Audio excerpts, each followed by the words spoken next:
Chapter 4, The Real Boss. Not what I was expecting, Luke said while idly fiddling with Key of the Land. The princess might be fine with it, but what good is a criminal if I can't cut him? Yeah.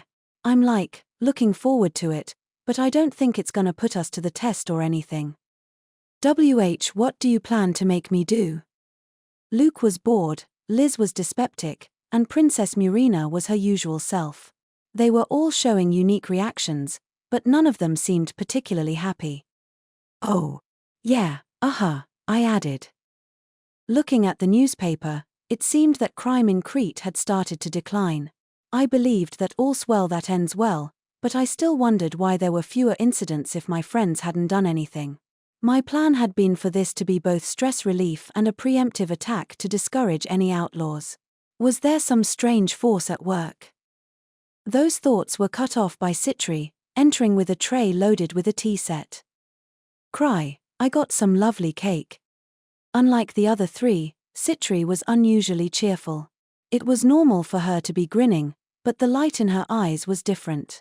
As her childhood friend, I could tell that she was feeling something too strong for her to contain. Something good happen? I asked her. Oh, hardly here, let me pour you some tea. My dear friend eagerly poured me a cup. I was sure something was going on. She was always doing kind things for me, but it wasn't often that she brought me cake.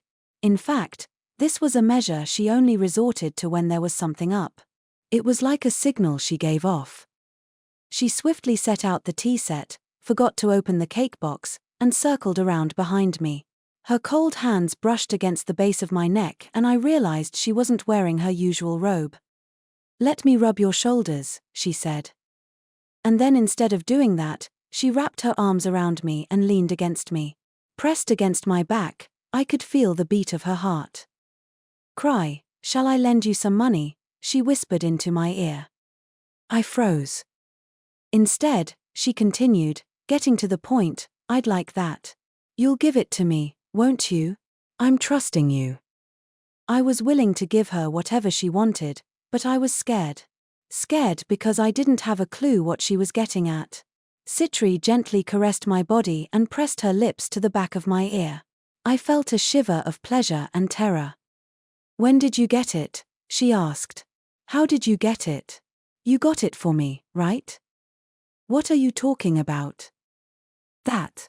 I'll be sure to take good care of it. So, if you would. Come on, Krai, she said and made a coughing noise. Deep down, Citri was a bashful person, so I was taken aback by her willingness to go this far. And I was horrified because I had no clue what she was referring to. What had I recently obtained? What could I have that Citri couldn't get even with her deep pockets? Pause off, Utri. Time out, a shrill voice cried. Liz then hurled a flower vase, hitting her sister square in the head. As she recoiled, Ansem, who had walked up behind her, lifted her by the scruff of her neck. By the way, who's Utri? Any relation to the Sai tree and Ku tree? No, let me go, she wailed while flailing her limbs. I'm gonna marry Krai. She's regressing to a child. I'll give it to you. Whatever you want, just calm down. We could turn her into stone if only Lucy were here, Liz sighed. Ansem grunted in agreement. Antsy, toss her. Like you're throwing something away. She'll go insane if she doesn't cool off. Grunting, Ansem opened the window and flung his younger sister out, her screams growing distant as she fell. Do they realize we're on the 4th floor? I guess that's not much for a hunter. But what's gotten into Citri? It's no good. Krai, I keep trying, but I can't charge it. Luke yelled in frustration. The sun had set long ago. Citri had regained a degree of sanity, though she still gave me longing glances. I had finally gotten a moment of peace, but I couldn't help but dwell on how rowdy my friends were. Luke was holding before me Key of the Land, the relic I had lent to him. Luke was a pure swordsman, but that didn't mean he was entirely without mana. He had tested out just about every sword-type relic in my collection. Unlike me, he didn't rely on Lucia to do his charging, so he had enough mana to at least fill up most swords. And if he didn't have enough, he would train until he did. That's the sort of man Luke Psychor was. It wasn't often this sword fanatic gave up like this. The relic must have required a fair bit if it still hadn't shown any signs of reaching maximum. I took the sword from him and pulled it partway out of its scabbard. Key of the land. Key of the land, I muttered. The enigmatic blade's edge was straight as a ruler and covered in patterns. What powers could it have if it required enough mana to cause even Luke to throw in the towel? The newspaper hadn't mentioned anything about its abilities, but names could say a lot. With a grunt, Luke clenched his fist and loudly proclaimed, "If I can't use the sword properly, then I need more training, but I don't have anyone to cut." There he goes, saying more nonsense. "You can't use it because it's not a sword," I said in an attempt to sound cool. "It's a key." I straightened my posture and looked Luke in the eye. I made myself look serious and made up some bullshit. "Luke, do you know what every key requires? The answer is simpler than you might think." As a super first-rate swordsman, Luke surpassed me in nearly every aspect except common sense. But one area I did have the upper hand in was knowledge of relics. Luke thought it over for a moment, then said uncertainly, "So we need a keyhole?" I was hoping he would let me say it. Trying not to let it show, I sighed and said, "Indeed. In other words, this is a key. A key to the future. Bad things will happen if the claws of evil get it." What? Claws of evil? What are the claws of evil? That's, Right, they're the enemies of the world. The enemies of the world? Where are they? Can I cut 'em? Why are you so excited? I'm just making stuff up. Stuff I think you'd enjoy. Lucia turned from her book and looked absolutely fed up. I had gone too far with the stories and Luke was buying it all. I didn't know how to answer his question. "It's like, I said after a moment's hesitation, natural disasters and stuff." "Natural disasters?" Luke said, questioning. "But even those can be cut by the best swordsman," I exclaimed. Fluctuating between shock and disappointment kept Luke awfully busy. I had obtained the relic due to a misunderstanding, so it would only be right to give it back before going home. But since I had gotten it, it would be a waste to not test it out once before returning it. I didn't have anything else to do until the Supreme Warrior Festival began. I let out a yawn and set Key of the Land down in front of Lucia. The White Foxes. The bosses. As far back as Sora could remember, she had been taught all about these hellacious personages. During her lessons, her daily prayers, even in the lullabies sung to her when she was a child, she had been taught of the White Fox's wisdom, luck, charisma, and prudence. Aside from these noble traits, it was also impressed upon her that the White Foxes had a capacity for cruelty that rivaled that of the gods. After being born from the intelligence agency of a bygone nation, the organization had grown with each generation thanks to the boss's diverse skill sets. They fought, conquered, forged alliances, and slowly but surely sunk their fangs into every nation they could. The fox masks were mere symbols. The maidens, who worshipped the fox gods, were in awe of that first mask claimed by the boss. A unifying symbol was needed to cement the organization's foundations, and now that they had one, nine-tailed shadow fox was fully formed. A white mask was proof of a boss's stature. The inheritor of the mask was determined through strength, not lineage, ensuring fierce and constant competition. Thus, whoever stood at the top was undoubtedly the organization's strongest. With the backing of Fox's funds, influence, and technology, not even a high-level hunter could oppose the boss. That selfsame fiend was now ordering Sora to make fried tofu. "Hurry. Make more." "Why yes, boss." Sora didn't understand why she was doing this. Words like bafflement were no longer sufficient to describe her state of mind. It was one surprise after another. If she had been surprised to learn that the real and fake boss were acquainted, she had also been surprised to learn that they wanted the same thing from her. Who was a friend? Who was a foe? What was right? What was Sora supposed to do? The boss took the form of a young girl. By what must have been providence, she exuded a warm aura as she watched Sora work the frying pan. Sora focused on her work, adding a new slice of tofu to the oil. Her heart was beating so rapidly that she thought it might explode. She was certain that if she stopped moving her hands, she would be killed. It didn't make any sense, but that was what the intense gaze of the boss told her. In retrospect, the false fox was fairly soft. He had given her orders but hadn't forced her or threatened her. The true fox was quite different.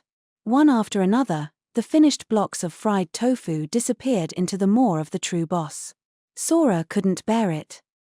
The white fox politely licked her plate before glaring at Sora and saying, "We won't be able to take over the world like this again. Oh false fox, please come back." The two foxes were giving her the exact same order, but this white fox was undeniably the true one. Pardon me, but how will fried tofu allow us to? Mr. Caution should have told you. We'll make inarizushi bento. Why you two are joking, correct? Hurry. More tofu. If you don't, you could be fried. Her voice made it clear that she was serious. This was impossible. Sora couldn't keep going like this. She didn't know who to blame. Besides, taking over the world with boxed lunches was impossible, and those lunches were never going to be completed if this girl kept eating every finished piece. From seemingly nowhere, the white fox conjured a sofa and sat down, swinging her legs as she fiddled with her smartphone. She didn't look motivated in the slightest. Hurry, the white fox said. Don't watch. Work. Boss, did you not come to Crete in order to aid the operation? Sora didn't know much about the current operation, but there must have been something exceptional about it if someone so busy was taking the time to visit. She shouldn't have time for selling, or rather, making fried tofu. That doesn't matter, the boss answered. Now, cook. The outcome of this operation could change the very direction of our organization, Sora protested. That block. 83 points. Sora was done for. This one was more obtuse than the false fox. Sora was willing to admit that the white fox was an awe-inspiring person. But how had she led Fox to such great heights? What was the purpose behind the fried tofu? Why was a priestess being forced to do the cooking? Was this a form of punishment? Was she going to spend the rest of her life at the frying pan because she had been tricked into making fried tofu? Hell was a real place and Sora was in it. If they planned to execute her, she wished they would just hurry up and get it over with. As these thoughts crossed her mind, the door flung open, and in came the source of her troubles. He wasn't wearing his mask, so he couldn't even be called a fox, but that no longer mattered. Oh false fox, I've awaited your return. You have. What's up? She no longer cared. She was just fine with the false fox. She wanted nothing to do with this fried tofu fiend. What maiden could be proud of herself if she smelled of oil? She dashed up to the false fox and he watched her doltishly. For the first time, Sora felt a shred of respect for the false fox. In a verbal duel between the soul-chilling true fox and the empty-headed false fox, the true fox was defeated with a single riposte. Mr. Caution, you must have no sense of caution if you dare oppose me, the true fox said. Don't you feel bad for working Sora so hard, the false fox argued. If you want fried tofu so badly, make it yourself. You're the one who had me making fried tofu in the first place. The white fox recoiled. She then clapped her hands and shoved Sora out of the way so she could reach the ingredients. She grabbed a cut of tofu and began frying. Sora hadn't noticed it before, but there was a slender tail sprouting from the white fox's lower back. She didn't recall it being there earlier. Could it be further proof that this was the real white fox? As she watched that tail wag back and forth, she felt incredibly tired. The false fox entered the kitchen, wiped his brow, and said with that hapless smile of his, "Well, that solves one problem. Very good." "Just who are you?" Sora asked. You see, she just kept sending me her thoughts on the tofu like she's some sort of food critic.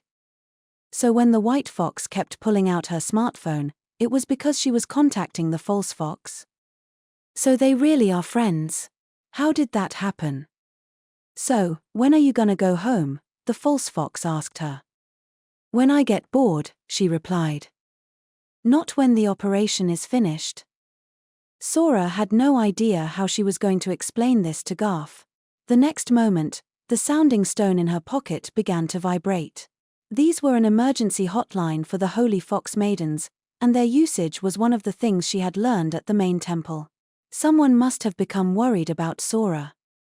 She had entirely forgotten that she even had a sounding stone. Nothing in her training had prepared her for a mess like this. But she wasn't going to fail again, she would put her skills to use. She glanced at the white fox. The real and the false were standing shoulder to shoulder, making fried tofu. So when did you become their boss? The false fox asked with a shrug. This doesn't taste good, was all the white fox said while cleaning her plate. Sora faded into a corner and activated her sounding stone.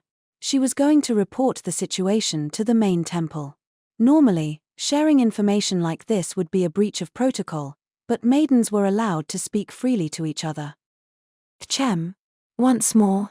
Again, the false boss, who I was certain was a real boss because their mask is genuine, appears to be friends with the real boss, who I had thought might be a false boss, and to make things worse, they plan to sell Inarizushi bento across the land. Does something about that not make sense? Well, don't ask me, ask the boss. Goodness. Sora sounded like she was about to cry, so her former instructors tried calming her. Sora, get a hold of yourself. The white fox should currently be en route to your position. I told you, they're already here. They showed up and suddenly started telling me to make fried. The will of the white fox might at times prove beyond comprehension to the minds of ordinary people, but I can't imagine they would ever say anything so stupid. The white fox's objective is destruction, to destroy the world so it can be reborn anew. That hasn't changed since our founding. Sora agreed. No, she would have agreed. But not anymore. Things had changed. She turned around and looked at the white fox, who was staring intently at her frying pan. O white fox, which holds greater importance to you, fried tofu or the rebirth of the world? Sora asked. Her answer was brief. She looked at the young priestess and said, Huh? Did you hear that? Sora said into her sounding stone. As I expected, fried tofu takes precedence. Because of you, the white fox's mood has been fouled. Calm down, Sora. Take deep breaths. The white fox would never act like that. I can't do that. This is the will of the gods. The white fox has ordained that we unify the world through fried tofu. Sora's voice was breaking. Why couldn't her former instructor understand? Calm yourself, Sora, they insisted. Here, let me speak with the white fox. I'm acquainted with them. I can't. Sora couldn't ask that terrifying figure to speak on her sounding stone. The white fox looked at the maiden as though she were looking at garbage. Sora truly believed that if she let her guard down, she would end up being fried. What's wrong? The false fox asked her when he noticed her fretting. It seemed the fake one was more amicable than the real one. Sora reaffirmed her commitment to the false fox. The real one was too much for her. My superior wishes to speak with the boss, she said. Oh, that's a sounding stone. Those are nifty things. But I've got something better, a smartphone. The false fox was all too happy to accept the sounding stone from Sora. And then he walked up to the white fox and tugged on her ear. Sora thought her heart was going to stop when she saw the white fox being treated so roughly. What? The white fox said, scowling at the false fox. For a moment, she was surrounded by a murderous aura so overwhelming it nearly caused Sora to black out. But the false fox just kept grinning at her. Sora had been somewhat aware of it, but now she was certain this man was just about incapable of feeling fear. One of your people wants to talk to you, he said to the white fox. She didn't respond. Come on, I'll watch the frying pan for you. Looking not at all happy about it, the white fox accepted the sounding stone. The instructor got straight to the point. Oh white fox, I haven't had the privilege to speak with you in some time, Sora's former instructor said. I understand my foolish pupil has been less than cordial. She's also been saying some strange things, something about redeeming the world with fried tofu. The white fox sat down on the counter and folded her legs. Her tail glimmered faintly. She cleared her throat and said, "How long has it been, you old fox?" "You heard correctly. Through fried tofu, we intend to bring about the death and rebirth of the world. This is the will of the fox gods." Her voice wasn't anything like the complacent one she had previously spoken in. This voice sounded like that of a young man. It was quiet but powerful, and strangely charismatic. The false fox looked at her, wide-eyed. His gaze wasn't anywhere near the frying pan. "I beg your pardon. Oh, white fox, this is quite unlike the course we've made." "Not another word. We're going to realign our organization into one optimal for producing fried tofu. Anyone who objects will be erased." But the other white foxes, "Oh, never mind. So what would you have us do?" The white fox looked at the frying pan, then hopped off the counter. "Fry tofu," she answered. This was said in her normal voice, but Sora couldn't tell if her flummoxed instructor had even noticed that. The white fox tossed the sounding stone back to Sora, then sorrowfully removed an overdone slab of fried tofu from the frying pan. This was it. The organization was done for. Perhaps at least now her instructor understood that Sora wasn't to blame. In the end, the white fox didn't stop making fried tofu until the ingredients prepared by the false fox ran out. It should be mentioned that the white fox ate every morsel the moment it was cooked, so nothing remained. While Sora hoped to never smell oil again for as long as she lived, the white fox seemed disappointed. She had eaten enough for a dozen or more adults, but she still wasn't satisfied. She had gone on about conquering the world through fried tofu, but she clearly just wanted to eat some. Unable to endure the silence, Sora commented, "Oh, white fox, you seem quite fond of fried tofu." "Not really," she bristled. Yet she had gorged on all that fried tofu. That must have had more mass than her entire body, but her stomach was flat as it had been earlier. The white fox didn't say anything more. Sora wasn't sure what to say, but then she didn't have to. "If you don't make me more fried tofu in 10 seconds, I'll." "If I may," Sora said, cutting her off. "How do you and the false fox, the thousand tricks, know each other?" The white fox didn't immediately answer. Sora felt like she had just dodged a bullet. She had heard the bosses were people you had to be careful around, but this one considered restraint a foreign concept. As Sora calmed her beating heart, the white fox slowly opened her mouth, a faint glow emitting from her tail. "Mr. Caution," she said, "is a consultant. We hired him so our organization can transition into a producer of fried tofu." That was preposterous. For one thing, there was no reason a secret organization would need to produce fried tofu. Did the other white foxes know about this? And who was Mr. Caution? Of course, the other mask-bearers are aware of this. Mr. Caution is a nickname for the thousand tricks. It's how we refer to him. Sora was taken aback. It was almost as though the white fox had been reading her mind. The thought that the other bosses knew of this plan was terrifying to her. What in the world was going on in this organization? What had happened to it?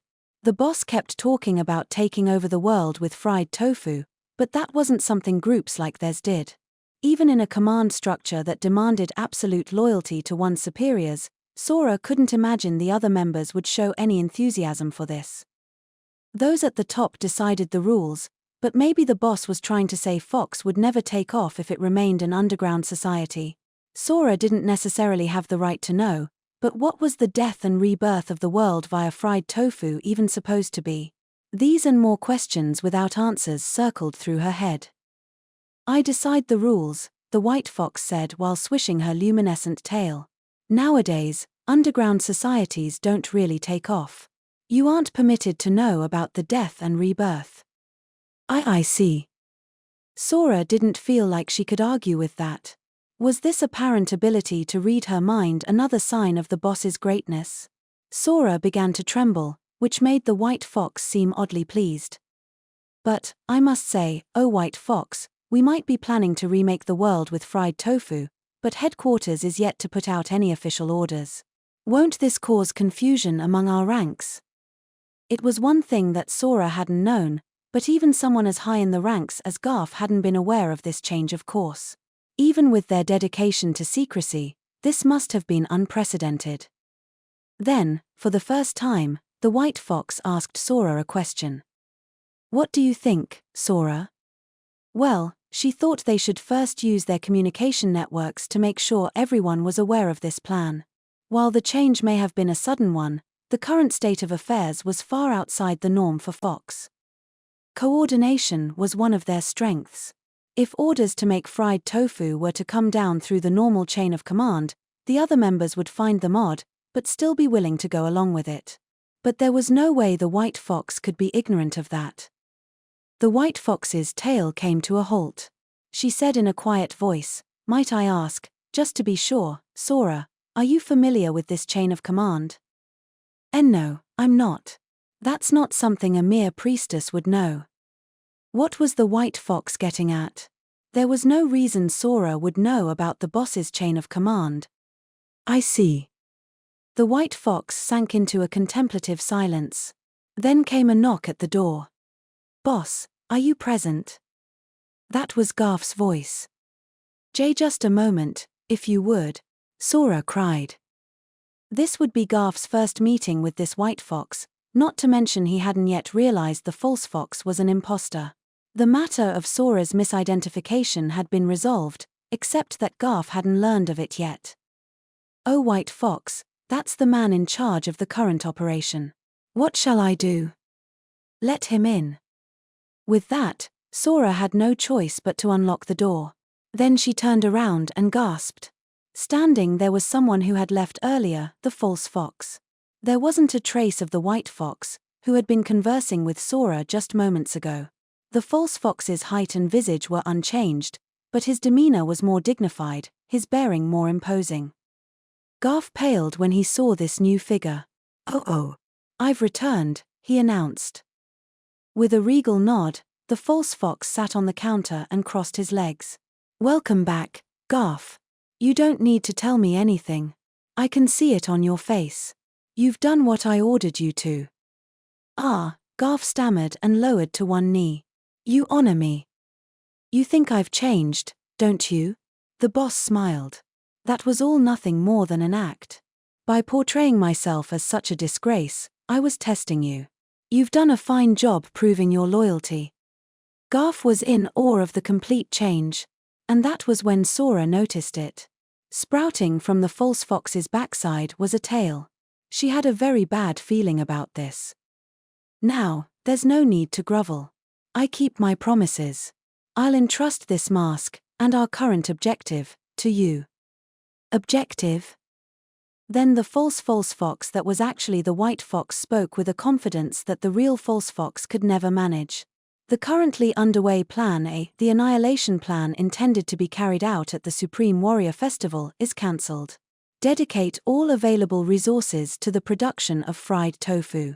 With your command structure, convey this to your subordinates." Phantoms were the recreations of past memories. They weren't living creatures and therefore were driven by different instincts. Their behavior was derived from the histories that created them. The unimaginably powerful spectral foxes of Peregrine Lodge were no exception. Little Sister Fox couldn't ignore the drive. She had no need to eat, nor did she consider herself an ally of Mr. Caution. But the impulses carved into her spirit gave her a burning desire for that thing known as fried tofu. And for Little Sister Fox, engaging in tests of wits with and playing pranks on humans was her reason for being. "Oh, white fox, are you sure about this?" asked the young woman in the white robe. "It's fine," Little Sister Fox answered coolly. She didn't know how many times she had answered this question. "It's all been laid out in precise calculations. It's all figured out." "You understood. I'm following your orders." "Your orders?" Little Sister Fox had no interest in the affairs of humans. She was a phantom born from a god. In other words, She herself was a god. The divine could be wrathful. Mere mortals meant nothing to them. She only obeyed Mr. Caution because they had made a deal. Thousands of people could die, organizations could be brought to ruin, but Little Sister Fox was still just a fox. If anyone was at fault, it was those who let the wool get pulled over their eyes after being subjected to a few tricks or a little mind-reading. Those people should have followed Mr. Caution's example. That human was so bereft of productive thoughts it was almost baffling. It was as though he was intentionally letting the foxes influence him. She understood how her mother had lost. It sounded strange, but people like him were the trickiest opponents of all when it came to battles of wits. Not even Little Sister Fox knew what to do. Still, back when she had been secluded in the treasure vault, opportunities to deceive humans had been all too rare. Her tail began to wag rapidly. Then the sounding stone the priestess had given her began to vibrate. She received the call, but didn't hear anything. She tilted her head and studied it for a moment when a voice suddenly emerged. "Identify yourself." She didn't say anything. She had been prepared to potentially accept failure. Even her powers had limits. She couldn't do everything, and she did some things better than others. Fooling people far away was something she had difficulties with.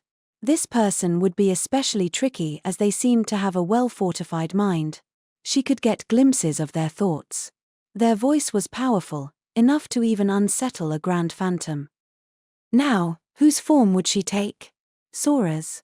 Garf's? Sora's former instructor?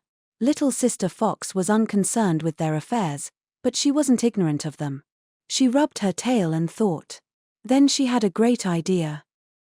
"I'm on fire today." She changed her voice to match that of Mr. Caution and said, "It's nice to meet you, boss. Though maybe that's a strange thing to say.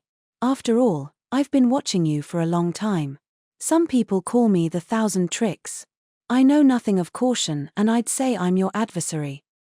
I spent the day taking it easy in the inn. I didn't really know why, but everything was going my way this time. After being attacked by troglodytes during my vacation and running into Peregrine Lodge during the escort job, things were finally looking up." While I plucked another piece of chocolate, Citri quietly approached me and whispered, "So, Krai, how much longer?"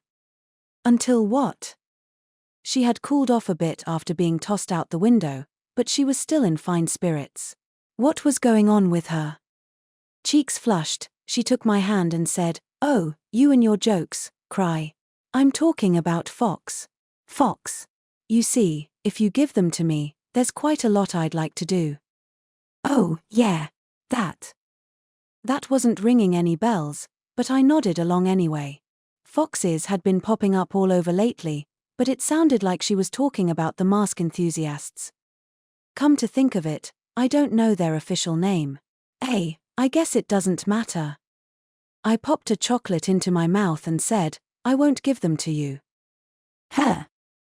You're joking, right? They're not mine to give in the first place." She gasped. "That was a lie. Krai, you lied to me." I didn't recall ever saying I would give her Fox. Well, I've already done so much of that. I counted on my fingers. I had shoved the Imperial Princess onto the other grievers, Garf and Tuka onto the other grievers, Little Sister Fox onto Sora, and made Sora cook fried tofu. I was just going with the flow, but maybe I should have put a bit more thought into it. I was hoping giving away the mask would be enough for them to forgive me. But how did I even get here? Strange. Yes, and I, too, wanted to do that. Citri pressed herself against me and shook my shoulders. I brought a piece of chocolate to her lips, but she shook her head. More regressive behavior from her. I, too, wanted to do that. But I didn't plan on doing that. And what is that? I can't believe you, Krai. Even after all the money I've lent you, after I bought you a kitchen for making fried tofu. Ha ha ha. You're very kind, Citri. What's so amusing about making me cry? You've always had a knack for crocodile tears. I was serious.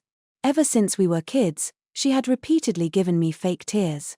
Maybe because she was the youngest of 3 siblings, Citri was good at getting her way and letting people indulge her. She was leaning up against me, but she didn't weigh much, had a nice figure, and wasn't pressing too hard, so I wasn't bothered. If anything, I thought she could charge for this. As we goofed around, a shadow fell over us. Before I could even wonder why, a short sword was thrust in front of my eyes. The shadow was Lucia's. Something must have happened, her pallor was white as a ghost's. "Brother," she heaved. "I did it, in spite of what it cost me." "What's the matter?" I asked. "You look terrible." "Lucy, I'm in the middle of negotiations with Krai, so go away," Citri said with tears in her eyes.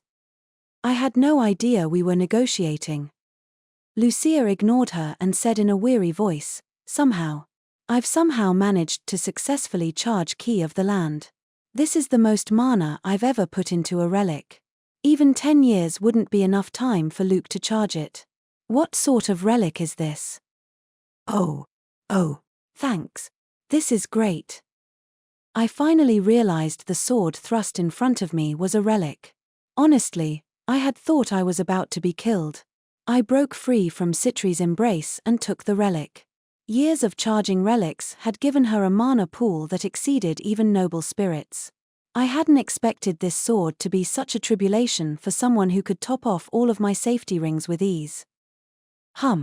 Well, if its power is proportional to the charge it requires," she said, a scowl on her face and a tremble entering her voice, "it's probably comparable to the floating fortress."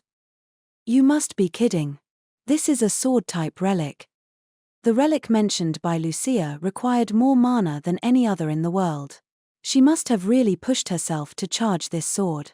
I had trouble recalling the last time I had seen her so pale.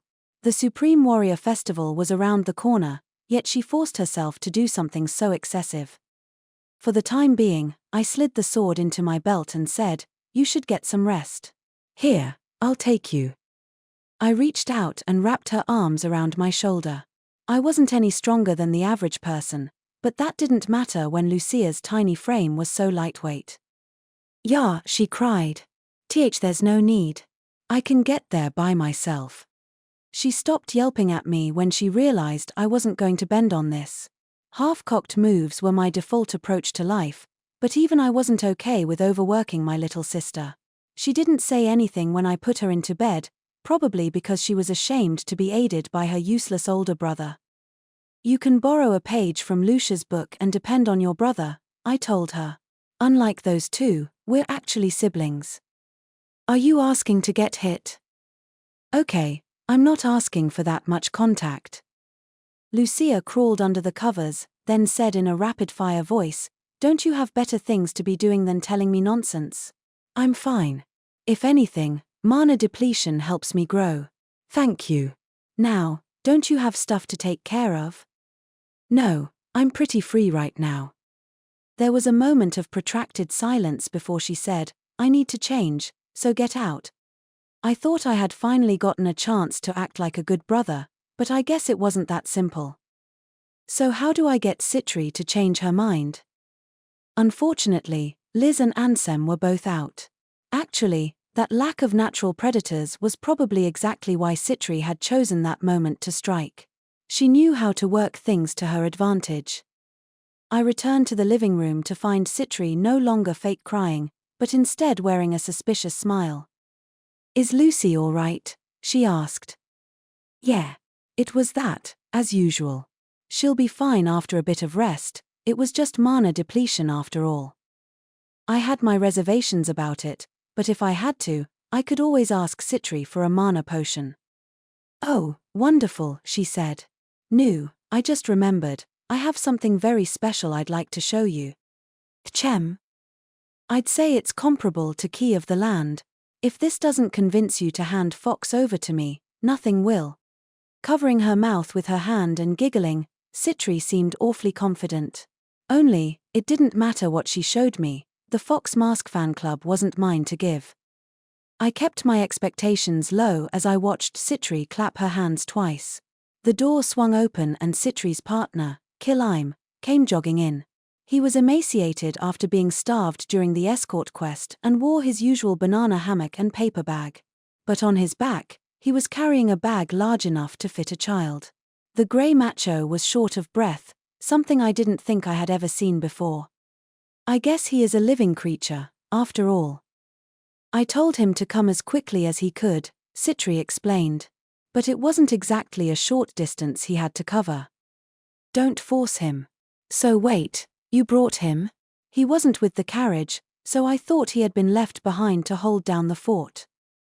I had to bring drink and okosho as I planned to use them in the Supreme Warrior Festival, so I had to make sacrifices. I had asked Talia for help, but it turned out to be too much for her. She's going to bring drink and that golem with her?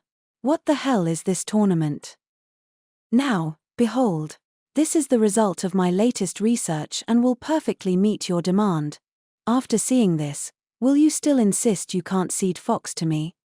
Krai turned the bag upside down, and its contents were dumped onto the carpet. My brain froze when I saw what had been in the bag. It was a child. She had sky blue hair and was completely naked. She didn't make a single noise, despite being carelessly tossed to the ground. She slowly looked up at me. When I saw her face, my heart nearly stopped. It was Princess Murina's face. There was no mistaking it. She had neat silken hair, intelligent eyes, and a general air of frailty. This wasn't a look-alike, this could very well be the Imperial Princess herself. My first thought was that this might somehow be part of her training, but then I stopped myself. There was no reason to let the Imperial Princess go around disrobed. We could on some insane level justify putting her through hellish training and even letting her be carried around in a bag by an emaciated macho in a banana hammock, but letting her be naked was not going to fly. Franz was going to kill me. And why wasn't she saying anything? Was she okay with this? Was she supposed to be a present? What would I do if someone saw this? I hope I'm a stone in my next life. So, what do you think of my tour de force? Krai MK.2? Citri asked. Did you make this so I could get Killiamed? Do you like it? She looks just like Her Imperial Highness. And no. That is Princess Murina, isn't it? Indeed. I made her from the blood I collected. Though I was in the middle of research, I gave it my all. With my lack of time and duties training the real one, I even sacrificed sleep. I even invested some of my funds into this project. But you said that Her Imperial Highness needed to be at a level where she could compete in the Supreme Warrior Festival, so I didn't see what else. You made this? I accidentally spit out my chocolate. My heart was pounding with fear. The more I looked, the more I could see just how deep the resemblance between Krai MK.2 and Princess Murina was. However, the former was a bit taller, and, more importantly, I didn't think the real Imperial Princess would remain so docile under these circumstances. But what bothered me the most was Citri was acting like this was my fault. Maybe the side tree isn't actually the smartest in the forest. Was this really better than if it was the real Imperial Princess before me? I couldn't tell. Preparing Her Highness for the Supreme Warrior Festival proved beyond our capabilities, Citri told me. But I anticipated that possibility. There should be no problems if we use Krai MK.2. What do you think? Your dear Citri has created a new magical creature in order to perfectly meet the inordinate requests of her beloved Krai. And yet, will you still insist on keeping Fox from me? Citri, are you threatening me? Citri looked at me with wide eyes. Huh.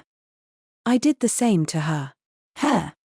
Krai MK.2 blinked a few times and looked at me. She opened her delicate lips and said in a voice gentle as a bell, "Kill, kill." There was no way sending an impersonator into the tournament could possibly end well. Besides, there were definitely at least a few people who would object to Imperial blood being used to produce a clone. Did Citri live off curiosity or something? When I first saw that blood vial, I just groaned and looked the other way. How could I have imagined she'd do something like this? Where did she get the technology? While one objection after another popped up in my head, the Imperial Princess walked up to me and stood as though awaiting orders. Just like Krai MK.1, she had a strong sense of loyalty. The room fell silent. Neither Kilim nor Princess Kilina moved. Think, Krai Andrey the preterhuman artificer, you can do it. How are you gonna get out of this? This might be too much for, no, even if I was capable of preterhuman artifice, there wouldn't be any solving this. Not even Krai could handle this. My brain wasn't working. I forced my mouth open and said, did you decide to get another after winning the lottery or something? Krai, my experiment was a success. Please, compliment me. You're incredible, Citri. She put her head in front of me and I praised her as though I was automated to do so. She had a nice head. I ran my hand through her soft hair, then realized now wasn't the time for this and instead bopped her on the head. Citri let out a small shriek of delight. I'm the one who should be shrieking, you stupid tree. By the way, there were 3 failed attempts before I had a successful one, she added. I pretended I hadn't heard anything and kept thinking. Wait. A body double. Can we use her as a body double? But Kilim MK.2 no, Kiliamina, only says kill. Can we say this is part of her training? No. I made it in time for the tournament, Citri said. Oh, I can't wait to show her off. No, you can't show her off. Is your heart made of steel? I couldn't rely on the usually reliable Citri. I had to think on my own. I had to come up with a way out of this.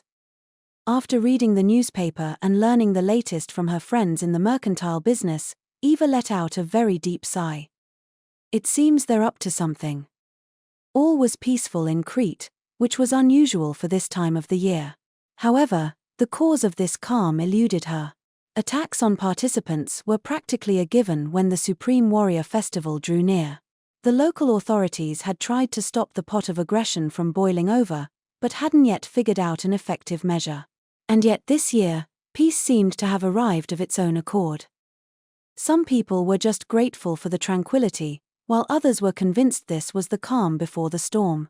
Eva didn't know for sure if this was Krai's work, and if it was, how he could have possibly held back the attacks when their perpetrators and underlying motives were so diverse. Nonetheless, she had the impression that once again, there wouldn't be much she could do to help. Given Krai's complete disinterest in glory, she had been suspicious when he said he would partake in the Supreme Warrior Festival. Could it be that he really had just taken an interest in the tournament? Even after consulting her past experiences, she really couldn't be sure one way or another. No matter how many years she had been around him, he was still the 1,000 tricks. She told herself to calm down and stop worrying. If he needed her help, he would come to her. She set the newspaper down and took a deep breath when there was a sudden knock on the door. Eva, help me. Well, I did tell myself this might happen. Though not this quickly. She thought something might happen, but she hadn't had nearly enough time to mentally prepare herself.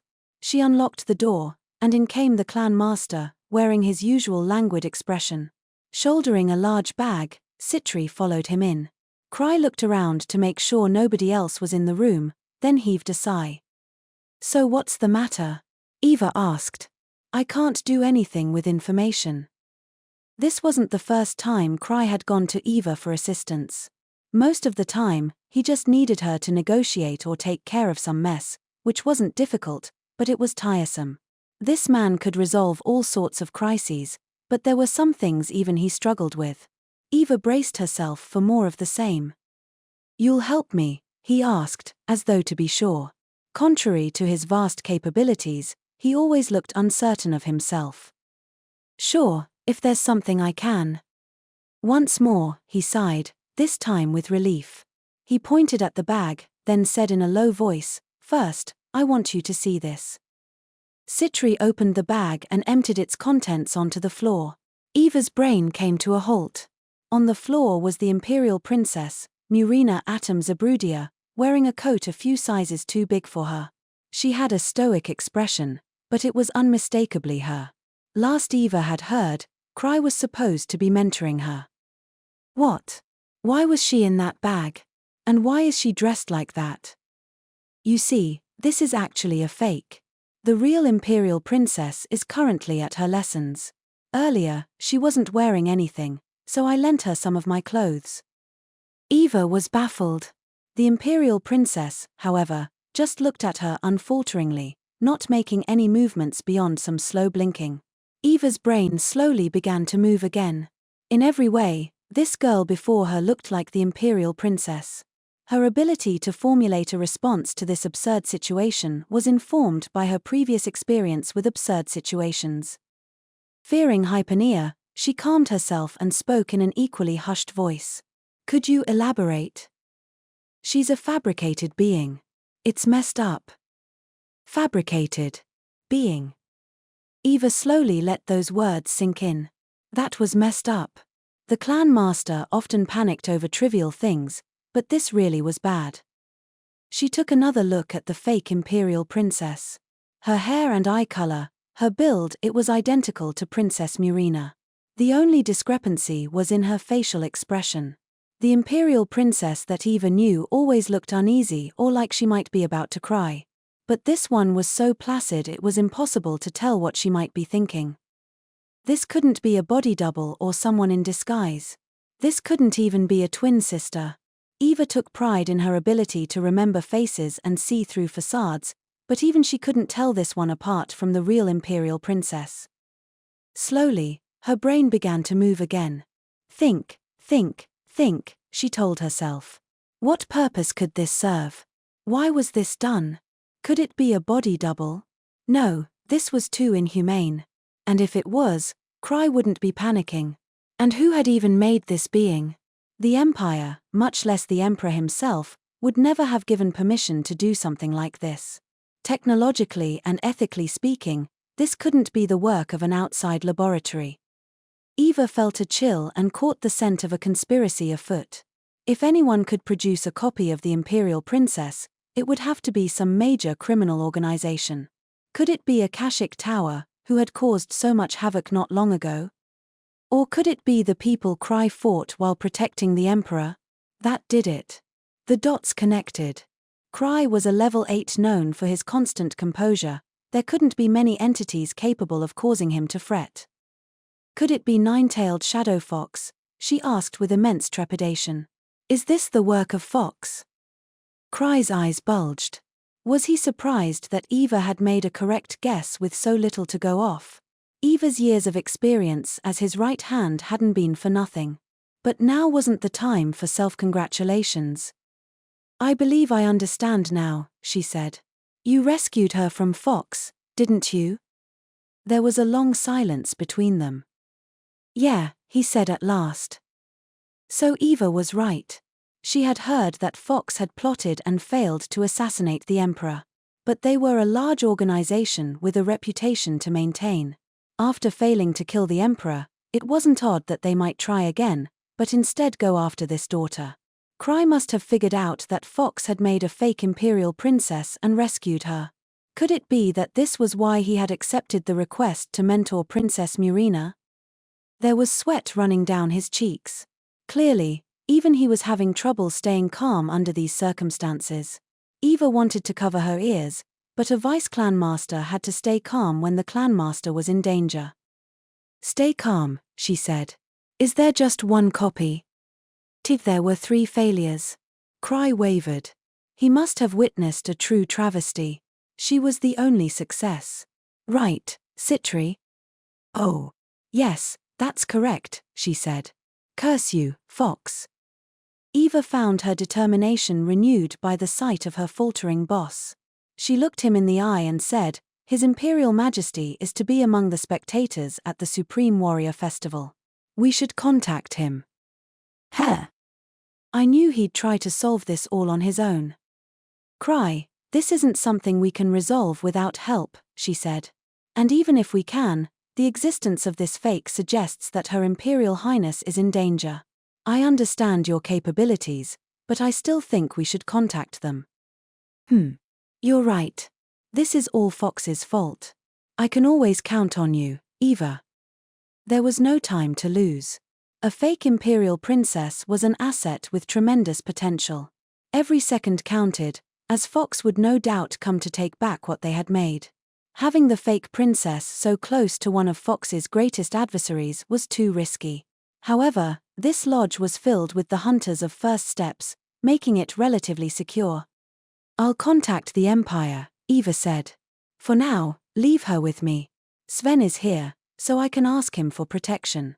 Krai, your fight with Fox. Ah, right. Eva didn't know how this fight was being played out, but she had to do everything she could to help. I have to fight Fox, he muttered. The bad fox. Oh, is there a good fox? Were there collaborators within Fox of all organizations? Krai gave her that uncertain look he always wore. Just a few, he said. By consulting with Eva, Citri's work had somehow ended up being blamed on an underworld organization. This was messed up. Eva took the fake imperial princess and made a swift departure from our room. The grave look on her face wasn't something a mere clan master like me could dare to defy. The door clicked shut and Citri pouted at me. All that work, my big reveal, all gone to waste. I planned to use her to bargain with the Empire. God. She isn't sorry in the slightest. And what was she hoping to bargain for? I recalled something Liz had once told me. Citri could do everything, but every now and again, she had to screw something up. She used Citri's suspected involvement in the mass prison break as an example. At the time, this struck me as an exaggeration, but now I was thinking Liz might have been right. So what do I do now? Citri had been looking at me reproachfully, but then she seemed to have a change of heart. Well, this might not be such a bad development. Fox is in no position to protest overtly. I appreciated her positive attitude, but I also thought she was a bit too quick to change her position. Sure, a bunch of criminals weren't likely to protest the accusations, but if the truth got out, it'd be all over for us. All this made me ask what happened to the clever, cute, and reliable Citri I had once known. My usual savior had a twinkle in her eyes as she clapped her hands like she always did. Right. Let's make a few more demands of them. And if they fail to meet them, they can die. Hey. Do I have to remind you whose fault this is? I grabbed Citri by the shoulders, which must have caught her off guard, as she wobbled and fell. She yelped. By coincidence, she landed beneath me. A vial of brightly colored liquid rolled across my peripheral vision. Ah! I heard the sound of breaking glass. The next moment, everything was thrown out of order, like we had been tossed into a storm. From behind me, there was a boom accompanied by a sweltering impact, all of which were deflected by my safety rings. I fell to the ground and wrapped my arms around her, my world turning upside down the next moment. We fell, another ring activating as we hit the ground. Whether we hit our heads or feet, it was all the same to a safety ring. We quickly got back on our feet and saw a large hole in the ceiling. Had we been attacked? Or had it been some natural disaster? The sensation had suggested some sort of explosive, but I didn't see any scorch marks. Citri let out a small groan. What? What in the world was that? Huh! I cried. Calm down, Krai. An enhanced explosive potion slipped out. That's all. That was a potion?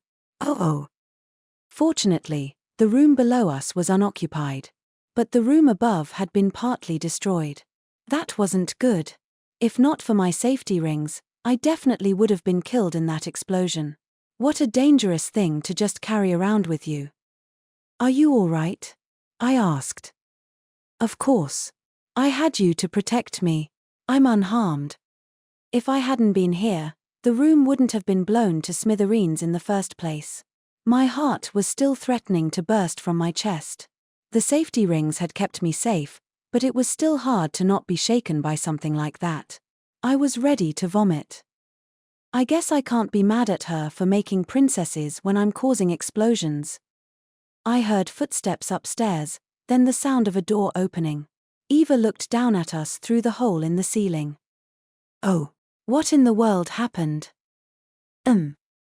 Having just pushed a big responsibility off onto Eva, I didn't really know what to say to her. I felt Citri's lips brush the back of my neck before she stood up and said, "Don't worry, we're quite fine, Eva. We were simply attacked. By Fox." Could it be? Am I Fox? Eva gulped, the blood draining from her face. Citri grabbed my hand and helped me up. I wobbled a bit, but quickly regained my strength. For better or for worse, I was used to accidents. There's no further problems, Citri continued. They struck from a distance. The lackey behind the attack has already fled out of fear of Krai. This calls for a plan of operations. Contact His Imperial Majesty immediately. What insane mental fortitude she had. It was like she was used to this. Sven poked his head through the hole. He must have heard the noise as well. Ooh. They really got you. I pulled my fraying heart back together and did my best to appear hard-boiled. We're unharmed. But I can't say the same for the flooring and furniture. In a mansion situated near the center of Crete, I met with Franz for the first time in a while. The opportunity to talk with the Emperor and his people came surprisingly easily, all thanks to Eva's exceptional talents. She had even explained the situation to them, so I didn't have to. It would have been even better if that report hadn't been filled to the brim with our false intel. This is the last thing I wanted to see, he said. Franz was pale as a ghost, even he couldn't stay cool at a time like this. I figured there was more than our investigations had brought to light, but I hadn't imagined Fox might be capable of something like this. When you suddenly said you were bringing Her Imperial Highness away from the Imperial capital, I wanted to rip you limb from limb. I hadn't expected this either. It took me by surprise. Why's Franz using such aggressive words? He doesn't sound at all like one of Zabrudia's storied nobles. Why did Citri have to keep doing dangerous experiments? She had already done so much, I thought she could slow down a bit. Unless she was first-rate precisely because she didn't slow down? Standing before Franz, the fake Murina didn't move a muscle. Something about the way she stood there reminded me of Krai. However, that was the only similarity between the MK.1 and the MK.2. Citri crossed her arms. Goodness, what a horrifying organization Fox is, she said like this wasn't her work. I wasn't sure I'd ever trust her again.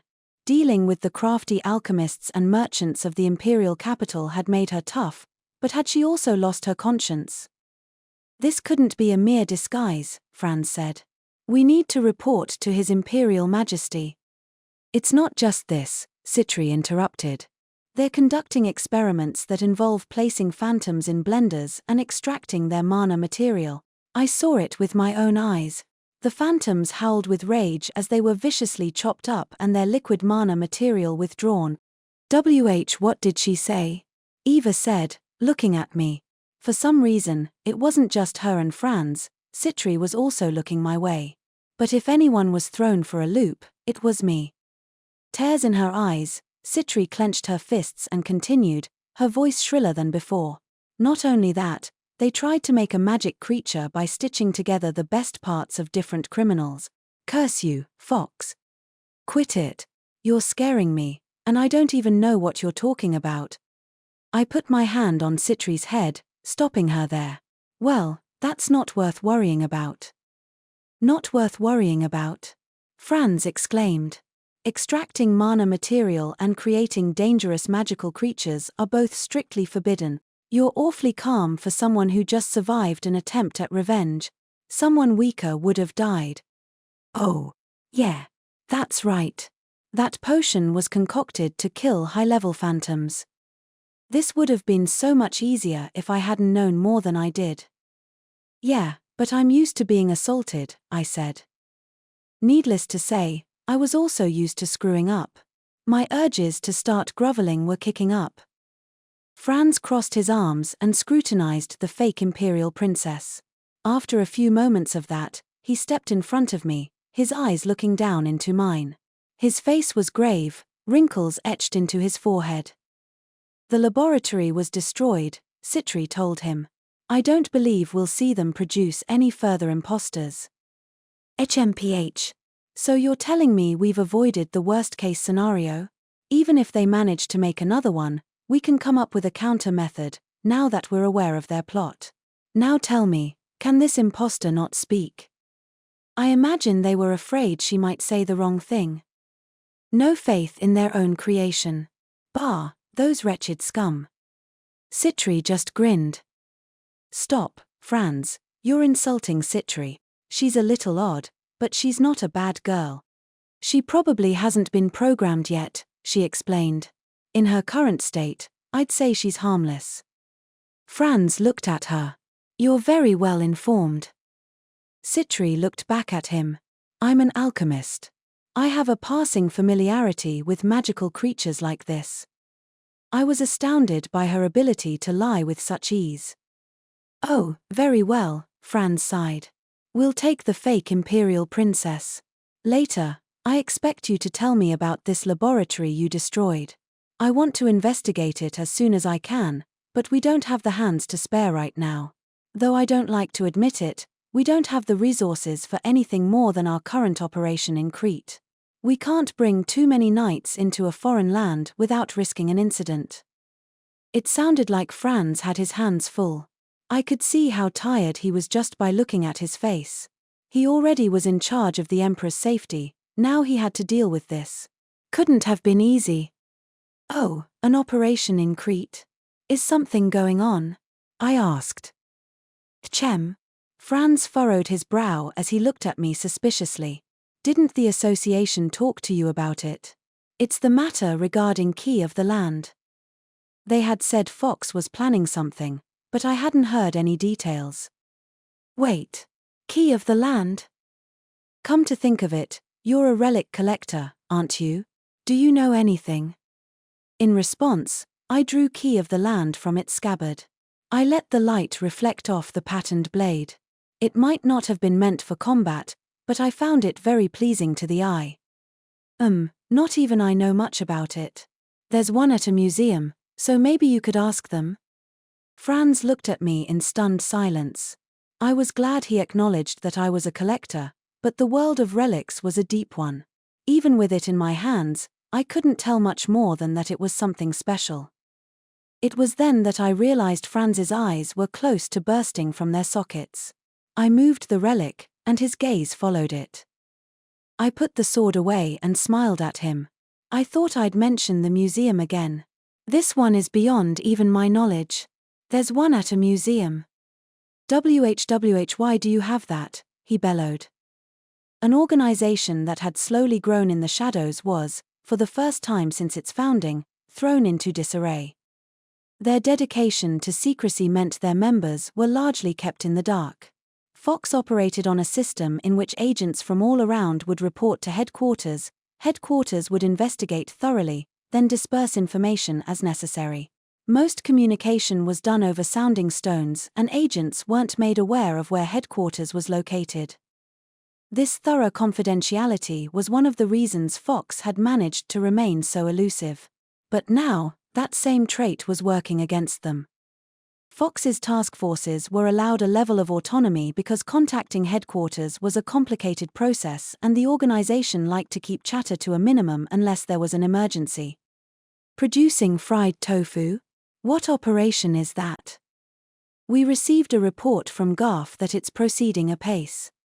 We've learned that they're in contact with other organizations, even previous adversaries. That must be part of his plan. That man is a cautious one, though I think he's taking it a step too far. At the operational headquarters that managed the imperial capital and the surrounding areas, specialists were struggling to organize the information flowing in from their collaborators. We've received word that there was a bombing at the lodge housing First Steps. Which team did this? A fake imperial princess appeared? Any significant degree of information required some time to process, but this was too much. As long as no reports were coming from the team on the ground, it was fair to assume they weren't running into any problems. But this was Fox's grandest plot yet. If it were to end in failure, their other operations would all be affected. The lodge bombing was one thing, but the false imperial princess? Fried tofu? That couldn't be overlooked. Send a team, said a voice brimming with tension. There might be something happening. And figure out which idiot researcher made a copy of the imperial princess. We were already blindsided by the leaks during the counter-cascades failure, we can't have any more. Someone stood up and said, "Emergency communication from the boss. The Crete team is believed to have been infiltrated." Everyone paled when they heard these dreaded words. For a second, nobody wanted to believe it. What was that? Fox was extraordinarily particular about its members. Garf was experienced, strong, charismatic, and a good leader. It was hard to ask for more. Though he was a bit too ambitious, he was meticulous and known for rarely having to deviate from his plans, which was why he had been chosen to lead such an important mission. He had even been permitted to have a holy fox maiden on his team. He's not the backstabbing type. Is it possible someone deceived him and wormed their way to his side? That was impossible. Garf never trusted outsiders. He only trusted other organization members. However, thinking back on it, there was something off about the case with the counter-cascade. That man had been far too skilled of an assassin to be stopped by anyone not already aware of his plans, not to mention he had hidden his true powers even from his fellow clan members. This left just one conclusion. Could it be? Could someone from inside our organization have betrayed us? The room instantly fell silent. One result of Fox's secrecy was that very few members were aware that there wasn't just one boss. There were multiple commanders bearing those special masks. Each one of them oversaw a large turf, and they regularly communicated with each other to determine the direction of the organization. Garf was prudent as could be, and Telm had been a level 7 hunter, but they had both been outmaneuvered. Just one instance could be written off, but there had to be a reason if this had happened twice. Those two were wary of outsiders. If they had been defeated, it could only have been at the hands of a traitor. What's more, there were very few members of Fox who could have issued commands to high-ranking members without raising suspicions. This operation could decide the fate of the organization and could greatly expand the influence of the boss in the Imperial region. Internal conflicts came with all organizations, no matter when or where they were from. So far, Fox had managed to avoid them. What do we do? This is beyond our capabilities. The boss should have figured it out. If the operator was right, this wasn't Garf's fault. The identities of the bosses were kept secret and their authority was absolute and unquestionable. It was how they had gotten as far as they had. The boss says we need to retake key of the land at all costs. Chem. Damn it. Contact Garf immediately. But don't let him know the truth. We can't risk letting the traitor realize we're onto them. This can still be salvage. Without key of the land, this operation couldn't possibly go forward. If it couldn't be regained, the operation was doomed. If an internal conflict broke out, the organization would be paralyzed and the casualties would be numerous. But it was too late to stop it. The operators recovered from their stupor and got to work. The air in the room had changed. A savage conflict was before them, and closing in. For the first time in a while, I had a date with the great potentate. Key of the land has been secured, has it? He said after hearing the report from Franz. I noticed his eyebrows twitching when he turned to me. The rumors don't do you justice. But with this and the copy of Murina, I fail to see how it all fits together. I'd consider it a coincidence, Your Imperial Majesty, I replied. Franz gave me a glare that told me to keep those thoughts to myself, but I was being honest. You have my thanks, for this and for mentoring my daughter. I'll be sure to prepare another token of my gratitude, though it'll have to wait until the situation has subsided. I've done nothing of note. I really hadn't. The only thing of note here was Citri's evildoing. Citri, you're amazing. Nobody else has ever been thanked for wringing out the Imperial Princess's blood and making a copy of her. While I was battling my guilt, Citri stepped forward and said with complete confidence, it was in Zabrudia where we became hunters. It's only natural that we do what we can for the empire that helped make us. I wanted to rip out her tongue. This Citri was a Citri I couldn't trust to do anything. After listening to her platitudes, the Emperor said, I see. You're Citri smart, are you not? I hear you're quite the alchemist. You honor me greatly, Your Imperial Majesty. But when placed next to Krai's, my abilities come off as meager and diminutive. Stop that. She might have been doing it for my sake, but I was fed up with the meaningless exaltations. By the way, may I ask what your relationship to the 1,000 tricks is? I'm his wife. Without even thinking, I whacked her on the back of the head. Franz and the Emperor both looked stunned. Ah, now I've done it. But hold on. Everything she's said has been a lie. I made myself look as impressive as I possibly could, then tried to push it all under the rug. That's enough for jokes for now. Now, let's get to our true business. Ah, indeed. Franz. Franz stepped forward. Citri looked serious, like I hadn't just bopped her on the head. Let's start from the beginning, Franz said. Among certain circles, Key of the Land is designated a Class 1 weapon. When it was first discovered, its capabilities were uncertain and it was donated to a museum. However, the true nature of the relic became known when literature regarding it was discovered. A Class 1 weapon. I was pretty sure that was really bad. An immense number of relics existed, but Class 1 weapons were almost non-existent. This meant Key of the Land was in the same bracket as Floating Fortress. Things like this were why I found relics so fascinating. Because of their dangerous nature, information regarding relics like this was kept confidential. Except Floating Fortress was so big, you couldn't really hide it anywhere. What the hell is that relic doing in a museum? The reason Key of the Land was allowed to remain in the museum was because of the immense mana it requires, Franz said. Nobody is capable of charging it. In case another instance appears, it's common practice to treat relics like this as if they were something benign. Which invites the question of where those bastards got their information. Nobody can charge it. Correct. According to the discovered literature, in the era of the original Key of the Land, there was a tool meant specifically for storing power, and it stored more power than a human being could muster. This was starting to sound like one of those cases where a relic required multiple parts to attain its true potential, but only one had manifested. It happened from time to time, but honestly, I wasn't sure what purpose storing so much power could serve. Relics weren't necessarily identical to the historic tools that they were based on. I had heard many of these original tools didn't require mana. And if the charging tool required as much power as Key of the Land, that would be the cart before the horse. These considerations were probably why the relic was allowed to remain in the museum. I see, I said with a nod. Now I understood why Luke had been unable to charge the sword. Oh, no. Lucia charged it. Lucy used the tail and my potions, Citri excitedly whispered to me. She was determined to charge it. Now wasn't the time to tell me that. Don't tell me, Franz said in a voice that could have emerged from the deepest pits of hell. He must have caught on. Did you charge it? I never said that. You're sweating like a goddamn river. Do you think I was born yesterday?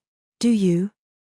His booming voice rattled my eardrums, but I just didn't know what to tell him. In his rage, he tried to grab me but was stopped by a small pale hand. Franz's eyes bulged. The hand was that of the fake imperial princess. Citri's creations were always imbued with loyalty, but now was a bad time to show it. Calm down, I told him. Sure, I charged it, but what's done is done. So you did charge it? How? If you have a relic, it's perfectly normal to charge it. Arnold, Ark, the Abyssal Inferno, everyone would do the same thing. Yeah, any treasure hunter would do the same. Franz had become red in the face. Don't try and pivot. I didn't do anything wrong. If anything is wrong it's, the nature of treasure hunters. There's nothing illegal about charging a relic, I said, desperate to prove my innocence. Are you trying to get us all killed? I didn't know it was that dangerous. Don't lie to me. The 1,000 tricks, pre-to-human artificer, foresight that borders on precognition and an information network that spans the entire empire. There's no way you couldn't know. You should have noticed when you saw how much mana it required. If you don't quit this act, I'll put you behind bars. I couldn't help but say what was on my mind. Wow, you have a high opinion of me. Or, he screamed. Nothing good could come from imperial nobles believing those absurd rumors. I was a man with worse luck than the imperial princess. Unsure what to do with Franz in his current state, the emperor instead looked at me dubiously. You say you charged it, but it's to my understanding that not even 100 noble spirit magi could manage that. How did you perhaps obtain the relic used to charge it? Chem. Seeing my look of surprise, he pinched the bridge of his nose. Are you telling me a human charged it? Is that possible? Heavens above. This man is special, Your Imperial Majesty. Franz was quick to add. I see. The emperor was a renowned warrior, but even he was at a loss. It seemed this relic was no joke. Honestly, how did the Fox Mask fan club, temp. Name, even get something this dangerous? I'd have to ask Garth the next time I saw him. I loved relics. I liked using them, I liked collecting them, and I was even willing to be indebted to Citri if it was in the name of relics. But I liked to think even I was capable of caution. Keeping it in its generic scabbard, I removed the sword from my belt and offered it to Franz. I understand now. Take it. I'll leave it in your care. Chem. The moment they saw Key of the Land, the emperor recoiled and Franz stepped in front of him. Citri looked at it aghast, and I'm fairly certain I heard the fake imperial princess say kill, kill. I was the odd one out. Why you're standing before his imperial majesty, don't just. I told you, I'm giving it to you. Don't point it at me, you cretin. Please, your imperial majesty, leave the room just to be safe. Did you call me a cretin? During this brief exchange, knights came pouring into the room. Don't touch the key. If it activates, this land will be decimated. Apprehend him. What the hell was I supposed to do? Truly, there was nothing better than the human world. She had never before left the treasure vault, but she knew her instincts were right. To Little Sister Fox and the other phantoms of Peregrine Lodge, humans were inferior beings, but also lovable fools. Naturally, that view only extended to the humans they could deceive, but individuals formidable, or stupid, enough to not fall for the ploys of Little Sister Fox were few and far between. Back in Tau Isant, and now in this kitchen, she was surrounded by opportunities. Ordered by Garth, another one of the Phantom's victims, a number of burly adults all worked at frying pans, their eyes devoid of life. The girl in the white robe looked at Little Sister Fox uncertainly. This girl was apparently a human who worshipped Mother Fox as a god. The small phantom hadn't previously known of these worshippers, but what these fools did was of no concern to her. These humans were supposedly members of some secret organization and had some big job to do, but none of that mattered to Little Sister Fox. Eating fried tofu she obtained through deception satisfied her taste buds and instincts. It was supreme bliss. There was a knock and the door opened. Little Sister Fox was currently donning the form of Mr. Caution, the man worshipped by Garth. The spectral foxes had more than a few skills, but taking the form of someone else was her specialty. And she didn't become just any ordinary Mr. Caution. She became the all-powerful man Garth believed him to be. She twiddled with a cut of fried tofu that she had morphed into a fox mask and looked down at Garth with total complacency. Is something the matter? Our work is proceeding smoothly, boss, he said. But we received a strange message from headquarters. As an offspring of a god, Little Sister Fox had an IQ far beyond that of any human. She had no trouble understanding these lower beings and could use their languages with ease. With intelligence like this, tricking humans was a simple matter. It doesn't matter, she said defiantly. Your boss is Mr. Caution. Your orders don't come from headquarters, they come from me. Mr. Caution? But I know what they want. And if they want it, they can have it. You see, this thing was just a spare. Little Sister Fox reached behind her and grabbed a cut of piping hot fried tofu off a plate. In the blink of an eye, she turned the tofu into what Garth wanted, a piping hot Key of the Land. He took it and fumbled with it a bit while letting out a small cry. It's hot. What happened? It was heated up a bit too much, that's all. Now take it. That should satisfy headquarters. Garf looked doubtful for a moment, but he said his thanks and left the room. Humans were indeed fools. Garf seemed to be pretty capable as far as humans went, but he couldn't tell fried tofu from a relic. Little Sister Fox's disguises were enough to fool the world if used right, but at the same time, they could be seen through by anyone with a bit of skill. With time, they would notice that something was unusual, but a deception wasn't complete until the target noticed they were being fooled. Satisfied by the folly of the lower races and the level of her own disguise, Little Sister Fox laughed to herself. Floating on her back, she pulled out her smartphone, when something occurred to her. Mr. Caution had been using a bit of fried tofu masquerading as a smartphone normally, as though it actually were a smartphone. How much longer would it be until he noticed the ruse? What the hell do these people want from me? I dragged my weary body down the streets of Crete. I wasn't at all happy with the results of my audience with the Emperor. They had forced Key of the Land onto me. I couldn't see what purpose there could be in making me hold on to something so deadly. Nothing good came from having a high level. Though I might have been scowling, Citri was in high spirits. I think giving the relic to you was a very astute decision, she said. I'm so glad they were willing to take experiments number 1, 2, and 3 off my hands.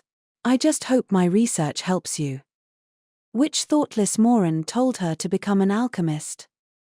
There wasn't a hint of malice in her eyes, and something about her expression made her look a few years younger than usual. It was a face that could fool just about anyone. I wanted to hit her, but her cheery mood made that hard. Yeah, was all I could say. If there's something worrying you, I can lend an ear. I had so many worries I could have a worry bargain sale, and one of those worries was right in front of me. But my biggest worry was Key of the Land, which some secret organization was after. Apparently, the attack on the museum had something to do with that. Fortunately, the museum was fine. Few people knew I had a second key. But even if it was just for while I was in Crete, I wasn't sure I could keep this thing safe. Citri put a contemplative finger to her lips and said, "You know, a sword that invites calamities sounds like it could have many applications." The newspaper hadn't listed what Key of the Land was capable of, but Franz and his people had found out. To put it in concise terms, it was an energy-discharging relic. While Ark's sword Historia could gather energy and release it with terrifying force, Key of the Land was more about area of effect. This wasn't a rare ability for sword-type relics, but according to old writings, Key of the Land could rip through the ground, rend the sky, and submerge islands. It almost beggared belief. "Would you like me to take it?" she offered with a grin. Citri's stewardship was out of the question, as were the rest of my comrades. If I gave it to Liz or someone, they'd swing it around and say something like, "Oh, it's that dangerous. How do I use it? Like this." I let out a sigh, then amid the crowd, I spotted a familiar man. It was Garf. He must not have been in a mask mood, as he wasn't wearing one this time. I was certain we made eye contact, but he quickly looked away. "Hey, Garf," I said, waving my hand. "Over here." Garf twitched, but I kept waving. Eventually, he walked over to us, a pained look on his face. "Boss," he whispered, "we shouldn't." "Just the man I wanted to see. I've got this key, you see." "Why do you have that? I thought you returned it." How does he know I had tried to return it? Oh well. I don't quite get it, but it ended up back in my hands. I was told to keep it safe, but can I leave it with you? Garf was thrown for a loop, then looked at me dubiously. "It ended up back with you? Well, I guess. Of course, I can take it." Then, I pressed my fist into my palm. I pulled out the fox mask. "That's right. This is great timing. Here, just like I promised." Garf's face froze. Clearly he hadn't expected this. The mask was ultimately just a drop from a dungeon. It was probably something special, but whatever value it had was lost on me. I was sure it would be happier in Garf's possession. However, the man was pale as a sheet. He looked like a tough guy, but maybe he was a bit soft on the inside. "That mask. But I still haven't finished the job. I'm not yet worthy. His speech was disjointed, as though he was confused. No, you're more than worthy, I said, in my hard-boiled voice, even though I was just making stuff up. You've shown me you have what it takes to own this mask. Garf stood, mouth agape. It occurred to me that this mask was the whole reason I had met these guys. I should have never gotten involved with the Fox Mask fan club. If I hadn't, I never would have obtained Key of the Land, and Citri wouldn't have made a fake imperial princess. And Luke wouldn't have developed a penchant for cutting random people, I wouldn't have become a hunter in spite of my lack of talent, and Tino wouldn't have suffered at the hands of Liz. I'm sure of it. I want you to continue doing what you do for the Fox Mask fan club, I told him. It's better if that mask belongs to someone who can appreciate it. I might have just gotten it through a coincidence, but as your predecessor, I hope you'll put it to good use. Be but our goals and the initiation. Goals? Initiation? From now on, you're setting the goals. Garf's eyes opened as wide as they could go. I was ready to be done with this. I wanted one less nuisance, even if it was a small one. What did I even do? My mistake was not doing anything. Ha ha ha. Now, if you run into trouble, why not talk with Sora about it? I felt she should take some responsibility for saying I was the real boss when she knew I wasn't. While I wasn't totally sure about this, I was pretty sure Garf deserved the position more than a guy who had only a feeble understanding of the group. In the end, I never did learn what the Fox Mask fan club really does. Garf looked at me silently but eventually nodded. It would be an honor, boss. So it was settled.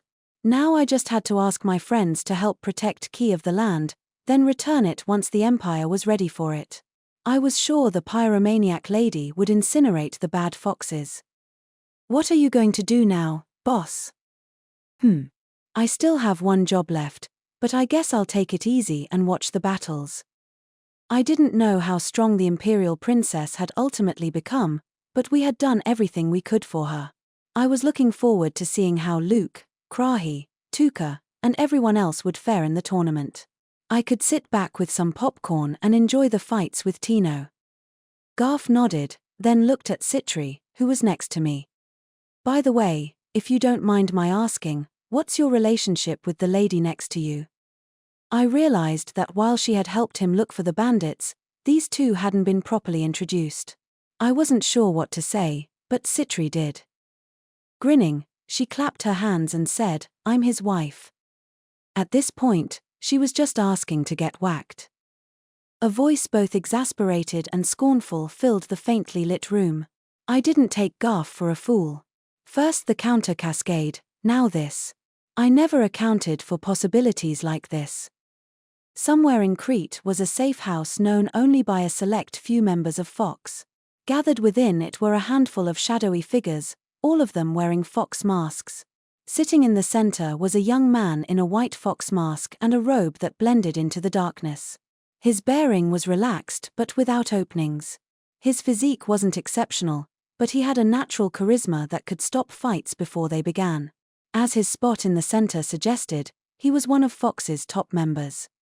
Boss, that man might be capable, but he was still nothing more than a bandit leader. He could have a weakness that someone is exploiting. I don't think he's foolish enough to betray you without good reason. What a disgrace. This operation will decide the fate of our organization, and now it might fail. Or could it be that the enemy outplayed us? The other Fox had no response to these icy words. Tricking someone as cautious as Garf and interfering with reports required information kept from outsiders, and a rarefied silver tongue. Something was clearly wrong. Someone of Garf's rank wouldn't trust a stranger without being given a very convincing sign. They didn't yet know what that was, but they would have to thoroughly question him once this was all over. They've deviated from the plan at multiple points, and Garf's subordinates are all making fried tofu on what appear to be someone's orders. Headquarters is in disarray, and some people are even suspecting interference from one of the other white foxes. What an utter mess. The boss's words suggested he trusted his allies, but his tone was frigid. The only silver lining I see is that key of the land has been returned to Garf, he continued. Chempage. It's the least they could do, I suppose.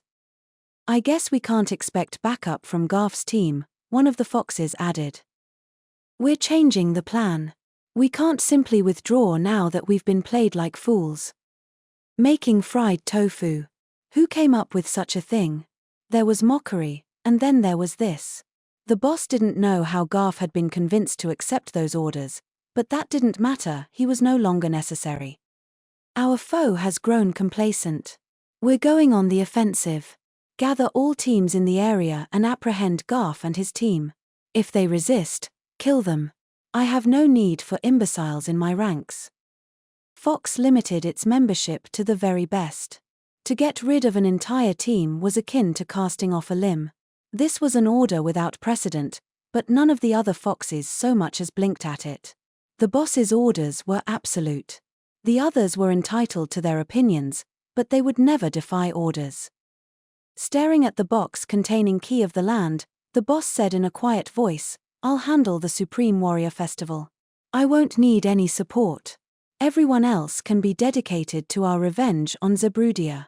I don't know what the 1,000 tricks is after, but we'll teach him what it means to stand in our way. How had he tricked Garf? Was that irreverent man on the sounding stone really the infamous hunter he claimed to be? Both questions were yet to be answered. But they were confident that the 1,000 tricks was the reason the counter-cascade and the dragon caller had failed. The 1,000 tricks, level 8. If he wasn't stopped now, he would most likely continue to hinder the organization. The boss would crush him with his own hands where there would be plenty of witnesses. Once he had his revenge, the reputation of the Empire would be damaged, and their influence reduced. At long last, our dreams will be realized. The name Fox will be engraved into the souls of everyone who has resisted us, and everyone who's yet to know of us. Go, my trusted accomplices. Our mark will be left on the Supreme Warrior Festival. The first thing I noticed when I entered the room was an atmosphere sticky and oily yet also fragrant. The kitchen Citri had acquired was now fully converted into a fried tofu factory. To think it had come to this. I know I had asked for a kitchen, but this was still not quite what I had expected. Wooden boxes were piled up throughout the room. Citri had prepared the initial ingredients, but they had clearly procured more. I glanced at her, and she shook her head. In this short time, Sora and her gang must have found a supplier. Noticing our arrival, Sora looked up from her frying pan. There wasn't a hint of life in her eyes. Per Garf's instructions, we've expanded our operation. His subordinates are in the second and third kitchens. WIVE passed the point of no return. This all started on a whim. What happened? Don't you people have breaks? There was also a person who looked exactly like me, but wearing a mask and floating off the ground. I wasn't sure what to say about that. A smile was affixed to Citri's face. Sora followed my gaze and her eyes nearly popped out of their sockets. The other me noticed me and took off his mask, revealing a nihilistic smile far cooler than any the actual me could ever manage. Oh my, I won't ask who you are, fake me. You've been having some fun, wearing my face. What? My eyes fell to my open palms. I'm the fake. This one's the real one, Citri squealed while wrapping her arms around me. The cool me briefly watched us with mild bemusement, then hugged his knees petulantly. I didn't understand it. It all seemed like more trouble than it was worth, so I turned to Sora and cut to the chase. Sora, I gave the mask to Garf. Huh? What? Why? Sora was befuddled. The way she looked back and forth between me and the me clutching his knees suggested she couldn't comprehend what she was seeing. That was fine, I couldn't either. He looked like he wanted it, and I didn't need it, I said. I just thought you should know that. I hope you can take over from here. Huh? I figured they'd continue to get along with Tuka and her party, so I didn't worry about that. So I was done here. I am just kidding. I'll keep an eye on Luke and Liz, so stop looking at me through those teary eyes. I'm going home, said the real me, still hugging his knees. In the blink of an eye, the real me changed into Little Sister Fox. "Huh!" Sora yelped. "Oh, I get it." Being aberrant foxes, I wasn't surprised to see they were capable of taking other forms. Though why she took my form was a complete mystery. "What? Jay, just one moment," Sora wailed, her cheeks twitching. "Why? I'm bored." "Bored? You're bored? What am I supposed to do going forward?" Little Sister Fox just sighed, unaffected by Sora's pleading. "Don't be so obtuse. This no longer excites me. I'm done. I'm going sightseeing, then home. Thanks for the fried tofu." What an irresponsible girl. But while it was easy to forget, she was just a phantom. While Sora stood vacantly, Little Sister Fox vanished. I made a mental note to have a word with her brother. "What in the world just happened?" Sora cried. "She's a selfish one," I said. "But she is a phantom, so what can you do?" "Chem. Why me?" Sora was at her wit's end. It just didn't add up. She needed more time to grasp the situation. So if he's right, that was a phantom? Chem. Does that mean that White Fox was also a fake? A bad feeling kicked her heart into overdrive and goosebumps formed on the back of her neck. No. How many authentic white masks were there? Nobody had told her this might happen. Where had it all gone wrong? When the 1,000 tricks had obtained a mask? When she had identified him as a boss just by looking at said mask? Or was it because she hadn't admitted to her mistake? There was one answer. In a now empty room, she shouted it aloud in a trembling voice, all for nobody's benefit but her own. I made no mistake. I can say it with confidence. Our boss, the White Fox, issued a command to make fried tofu, so I did. If the boss says we'll conquer the world with boxed lunches, then it's the priestess's duty to follow suit. The boss is not to be defied. Second guessing is prohibited. I did what I was able to, therefore I did nothing wrong. The false fox had said that girl was a phantom. That could only mean one thing, that girl hadn't merely obtained a mask, she was a spawn of the holy fox. If she was the real deal, that would explain the tail and the inhuman aura. Normally, meeting the offspring of the divine would be a joyful occasion, but not in this case. Now what was Sora to do? Having inherited a mask from an imposter, was Garf now one of the bosses? Or was he not? Conventional thinking said he wasn't.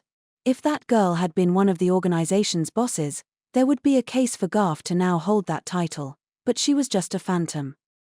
Trying not to overreact, Sora came to the conclusion that things could hardly get any worse. She was especially angry that the Phantom Fox had contacted the organization over the sounding stone. This was far beyond the point of being salvageable. She could feel that the organization was going through a major change, and she was nothing more than another victim caught up in the current. But the die was cast, and she had a duty to be a figure both mystical and unerring. There was no need for a maiden that made misidentifications, so Sora would own no mistakes and make no apologies. Running wasn't an option.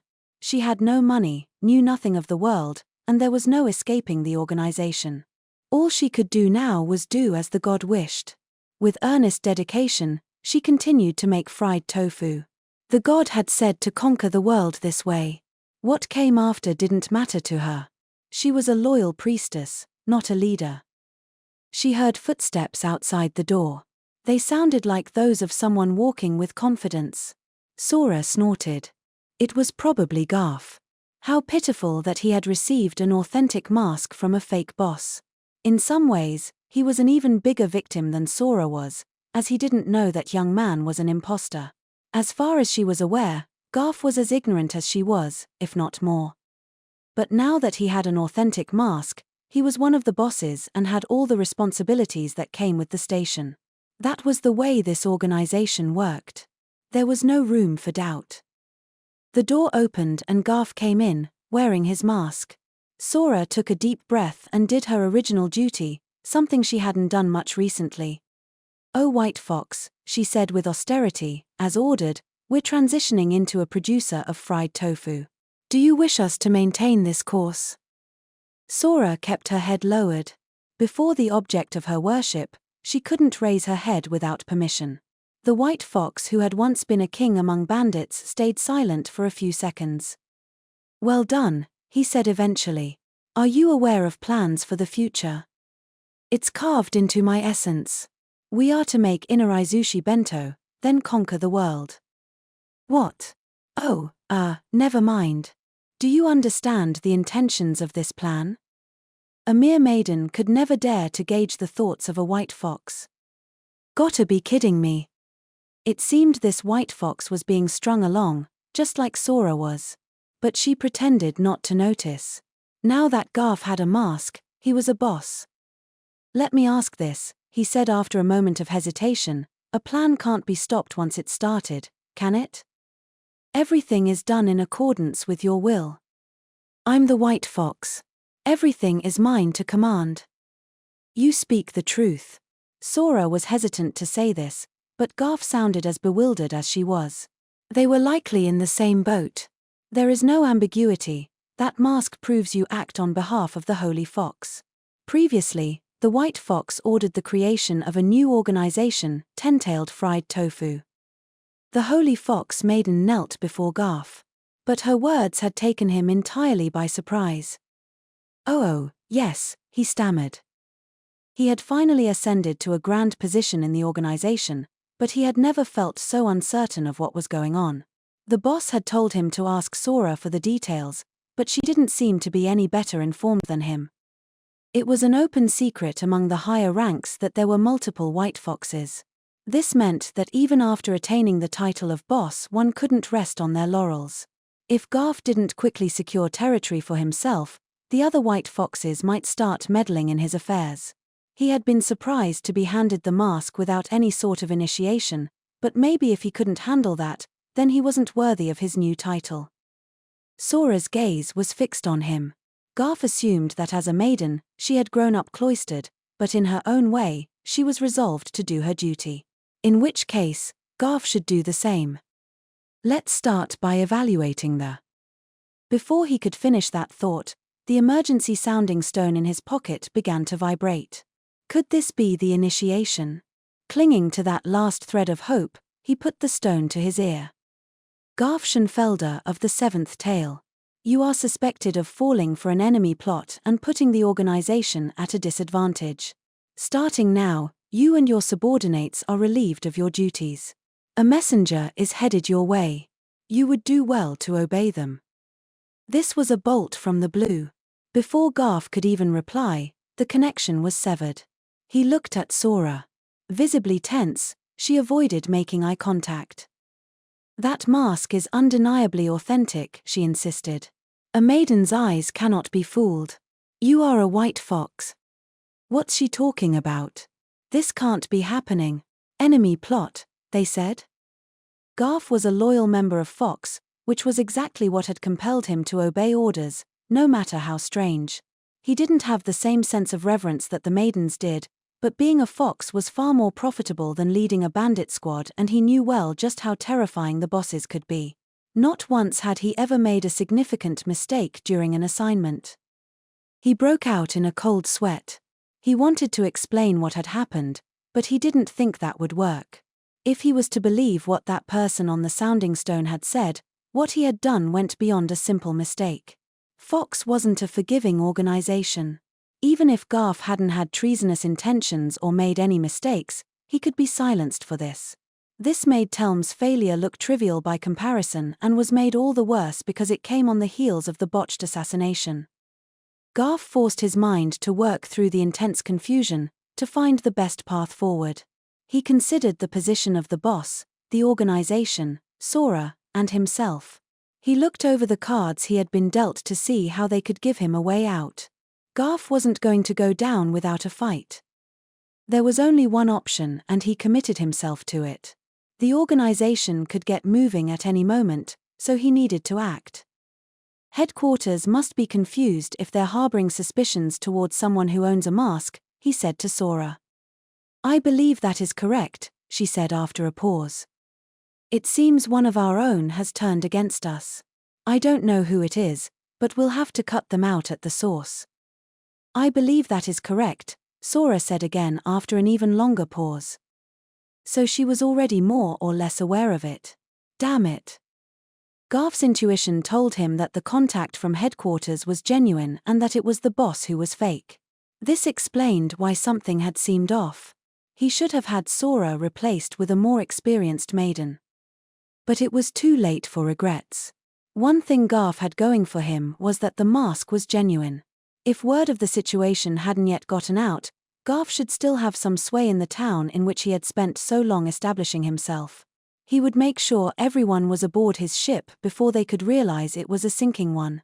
His chances of victory were slim, but this was the only option he had left. I determine our course. Gather as many nearby members as you can and prepare for combat. Sora looked at him open-eyed. As you wish. Garf wanted to hit her, but knew he couldn't do that. As long as she retained her status as a maiden, Garf and Sora were destined for the same fate, for better or for worse. They had a number of criminal organizations on their side, among many other advantages. He would get what he could out of them before they caught on to what had happened. Anyone who protests, joins the other side, or disobeys orders will be silenced, he declared. Bring all operations to a stop and prepare for combat. This battle will be of immense importance. Failure will mean our end. I determine our course and I won't accept any interference. There will be no retreating.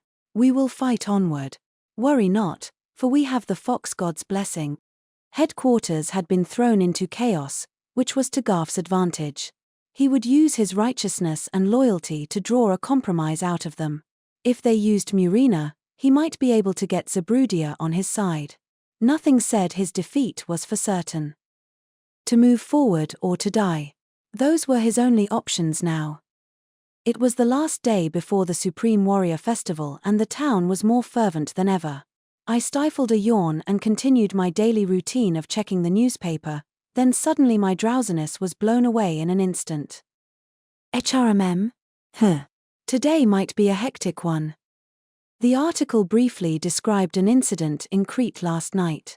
Much to my relief, the town had been perfectly tranquil since my arrival, but now I was starting to see that it really could get wild during this time of the year. I didn't think there was any need to make up for the lost chaos, but it almost felt like they had been waiting for the start of the festival. Princess Murina was part of that. Or so I believe, Lucia said. She was now fully recovered and was charging my relics. Luke and the others were thrilled. What? Why? The article said the incident was likely a conflict between two criminal organizations. Luke loved a good battle and had been starved for violence lately, so I could see him sticking his neck into a conflict in which he had no stake. But Princess Murina? Could my friends have been a bad influence on her? Maybe she had a thirst for blood that exceeded even Princess Kalina's? They're really keeping busy, even though the tournament is tomorrow, I said. I wonder if they're all ready. It sounded awfully intense for a warm-up exercise. Lucia let out an exasperated sigh and handed me an ornately decorated pamphlet. That's what I'd like to say to you. You're aware you're going to be up first, right? I looked down at the pamphlet and saw a tournament bracket. Blinking, I read aloud the part Lucia was pointing at. Krai Andrey versus Krai Andrey? How many guys are running around with the same name as me? Krai, you really should be careful out there, Kulsaikul, the brains and worrywart of the party said. Krai nodded. Yes, I know. The other members looked at him with concern. Kutri Smayat the Ignorable, the party's foul-mouthed alchemist, leaned back in a chair, her legs crossed and a cigarette in her mouth. Nothing wrong with running, you know? She sounded sympathetic, which wasn't common for her. Just qualifying for the Supreme Warrior Festival is a big deal. I don't see you getting your ass kicked or anything, but I don't want you getting battered. If you're gonna join, then I'm putting my bets on the other guy.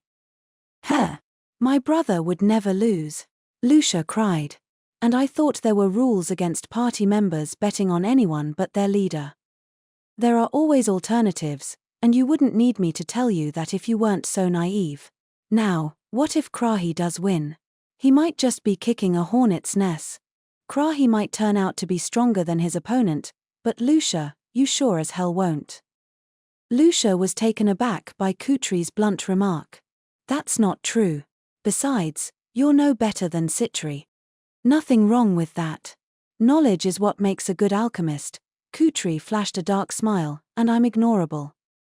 Krai didn't quite understand what they were talking about, but he had come to realize his party members had a unique sense of camaraderie he didn't entirely fathom. He didn't say anything about this, as he was just glad they got along. But there was one thing he had to make abundantly clear. Kutri, I'm not running. I don't think advancing through the tournament will be simple, but treasure hunting isn't about taking the easy route. I wouldn't be able to call myself a hunter if I ran in the face of the unknown. Krai had his pride. He would never consider running or match-fixing. Even if he died, he wouldn't regret this decision. Kutri clicked her tongue. Figured you'd say that. Do what you want. But if you lose, then I want permission to step down. He's still as serious as ever, Isaby said in a beleaguered voice. Meanwhile, we're over here calling ourselves Smiat. Heh. Too late to start saying that when we're looking for a brother, dear sister of mine. That's because your facsimile is a shallow one. Krai would be the only one taking the stage, but it seemed everyone was on edge. Advancing in the Supreme Warrior Festival would earn them recognition, but an ignominious defeat would make them a laughingstock. Krai took their unease as a sign that he still hadn't fully earned their trust. Don't worry, he said. Yesterday's battle was the best warm-up I could ask for. I'm the strongest I've ever been. What was that battle all about? Krai hadn't the faintest idea. He had never before been suddenly called up only to then be thrown into a bloody maelstrom. He had had plenty of allies fighting with him, but the same could be said of the guys on the other side. It had been his first time in such a large-scale fight, and there had been a number of close calls, but he was stronger now that he had come out of it alive. Krai's confidence faltered when he looked at the tournament bracket. I never would have expected to see you in the tournament, Krai. To think you kept this to yourself. The duplicity. The first bout would be between two men with nearly identical names. Krai couldn't help but feel like fate had played a hand in this. Entrants were determined by the tournament managers. Accepting that Krai got into the tournament, what was the likelihood that he would get put against Krai in the first round? What a mysterious man. Despite seeming so weak, he had a plethora of connections and the friendship of many capable people. You might say he was the exact opposite of Krai. According to Kuhl and the others, Krai had a title, and not only that, it was one quite similar to his. Andrey. What a funny name, he chuckled. Is the 1,000 tricks an allusion to me? Hey, Kuhl, is this guy okay? Krai's a warrior, and he rarely takes an interest in others. Krai could barely recall the last time somebody had fascinated him so much. With Krai's total lack of mana material, Krai couldn't even guess how powerful that man might be. However, even if they were acquaintances, even if Krai was a fan of his, Krai wouldn't go easy on him. He believed that giving it his best would be the courteous thing to do. And as this crossed his mind, Krai realized he had begun to smile. It was a smile that stretched ear to ear. For goodness sake, human settlements were such clamorous places. That desert village and the treasure vault she grew up in had been noisy, but they were nowhere near as much as this town, now that its festival was approaching. The streets were packed, but nobody was looking at a certain silhouette. She was verifiably there, but she simply escaped everyone's notice. The phantom foxes of Peregrine Lodge practically defined themselves by their ability to trick humans. But now little Sister Fox was done toying with this town. She had tricked some people into making fried tofu and strung along some strange organization. She would miss the large servings of fried tofu, but she could use the same scheme again if she found herself wanting more. This divine offspring was fickle. She only involved herself with humans when she felt like it. Now, what would she do next? Should she return to Peregrine Lodge? Or perhaps to that desert village? She was humming a tune to herself as she strolled down the street when she suddenly came across a scrap of paper on the ground. It was the Supreme Warrior Festival's tournament bracket. Little Sister Fox didn't know much about the human world, but she had gleaned the gist of this fabled tournament through overhead conversations. It was a fighting competition. It struck her as foolish for these lower beings to compete to be considered the strongest when obviously, none of them could hope to match Mother Fox. Browsing the bracket, Little Sister Fox spotted a familiar name. Krai Andrey versus Krai Andrey. Krai Andrey. Human names meant nothing to her, but this was one she would never forget. It was more than that, he was Peregrine Lodge's nemesis. He had defeated one of the Vault's phantoms in a battle of wits and made off with some of its most valuable parts, 2 of the tails. Even Little Sister Fox had been affected when he maneuvered her into an armistice. That man had no respect for her. Her divine lineage wouldn't let her simply accept defeat, but he was too dangerous for her to oppose alone. Interesting, she whispered after a few moments of staring at the chart. Her quick mind was already formulating a plan. Though she had planned to head home, she now saw her chance to get back at Mr. Caution. She couldn't attack him directly, but there were more than a few ways she could get a human to dance to her tune. This time, he would know what it was to be deceived. She would make him grovel, then have him brush her tail. His renown as a hunter would be tarnished.